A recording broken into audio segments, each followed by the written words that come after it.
The emergency beacon screamed across 47 star systems simultaneously, a feat that should have been impossible. Commander Melissa Chen stood on the bridge of the Covenant's edge, watching the holographic display flicker with panicked transmissions from the Galactic Council. "Another colony?" she asked, her voice steady despite the ice forming in her gut. "The 5th this month," replied Burak Yilmaz, her tactical officer. His dark eyes reflected the crimson warnings dancing across his console. "The Jathiri Harmonium. Population 3 billion. Status silent. That word had become the galaxy's new nightmare. Entire civilizations, some millions of years old, simply ceasing. No distress calls, no survivors. Just worlds stripped of all biological matter within hours, leaving behind pristine cities and technology, as if their inhabitants had been erased by an angry god. The council had called them the Harvesters. Melissa preferred a different term, the Silence. "Captain, we're receiving a direct transmission from the council throne," announced Lieutenant Orcs, her crystalline Valonian form shimmering with agitation. The hologram materialized. High Arbiter Kuventok, his 6 eyes filled with something Melissa had never seen in a being who'd witnessed the birth of stars. Fear. "Captain Chen." The Arbiter's translation matrix crackled. "Humanity's presence is requested at the emergency convocation. Immediately." Melissa exchanged a glance with Burak. In the 300 years since humanity had joined the galactic community, they'd been tolerated, barely, seen as reckless children playing with dangerous toys, the galaxy's youngest species, too violent, too unpredictable. Now they were being requested. The convocation chamber orbited a neutron star, a neutral ground where even light struggled to escape. Thousands of species had gathered, their representatives filling the crystalline amphitheater. Melissa and Burak walked to the human delegation platform, feeling millions of eyes upon them. "Why are the predators here?" hissed a Corvathian delegate.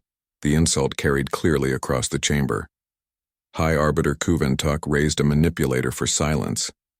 "Because, Delegate Threxim, these predators may be our only hope." The chamber erupted. Melissa remained still, hands clasped behind her back, a posture Burak recognized as her combat stance. "Silence." The Arbiter's voice reverberated through the chamber. 3 days ago, our deep space monitoring stations detected something. A signal, brief but unmistakable, from the Harvester's latest target zone. It was a distress call. In an ancient Earth language. Melissa's blood turned cold. "Which language?" "Your analysts identified it as Mandarin, approximately from your 21st century. Burak pulled up his tactical display, fingers flying across holographic keys. "That's impossible. Earth had no interstellar capability then. No human colony existed outside our solar system." "Precisely," the Arbiter continued, "which means the Harvesters have been operating for at least 400 years, possibly targeting Earth's early exploratory vessels." A Valonian counselor, her form pulsing amber with distress, spoke. "The Harvesters have destroyed 23 civilizations. Species with gravitic shields, quantum displacement fields, weapons that could shatter planets, all fell within hours. What could humans possibly offer?" Melissa stepped forward, her voice carrying across the vast chamber. "You're asking the wrong question, counselor. You should be asking why the Harvesters left Earth alone." The chamber fell silent. Burak activated his presentation and a 3-dimensional map appeared, showing humanity's expansion pattern. Every species here evolved in relative safety. Apex predators on peaceful worlds. Humanity evolved on a death world. 93% of Earth's species went extinct before humans even existed. We crawled from an environment that tried to kill us every single day. And when we reached the stars, Melissa continued, her eyes scanning the assembly, we brought that survival instinct with us. Every one of your species builds colonies, establishes trade routes, creates peace. We do all that, yes. But we also arm every civilian freighter, train every colonist in combat protocols, and build weapons that even we fear to use. Barbaric, muttered the Corvathian delegate. No. Melissa's voice hardened. Prepared, she pulled up tactical data. The Harvesters follow a pattern. They strike civilizations at their most prosperous. When populations are concentrated, when military forces are ceremonial rather than functional, when peace has made you complacent. They've never encountered a species that treats peace as an intermission rather than an ending. Burak overlaid another data stream. 400 years ago, Earth launched the Lu Xing, the falling star, a colony ship that disappeared in the Kepler 442 system.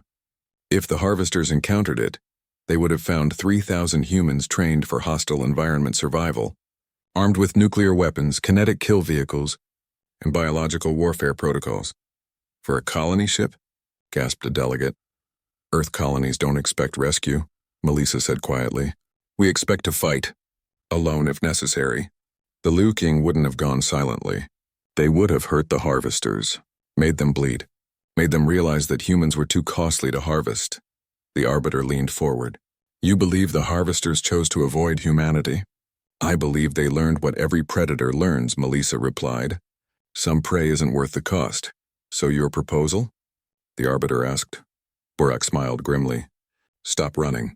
Stop hiding behind shields and hoping the harvesters pass you by. You want to know why humans are called predators? Because we are. And it's time to remind the galaxy what predators do when something threatens their territory.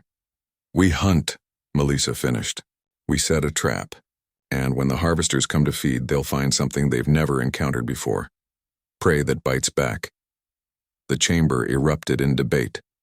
But Melissa saw it in the Arbiter's eyes. Desperate hope.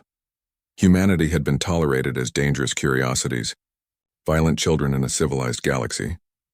Now as the silence spread across the stars, the galaxy would learn what humans had always known.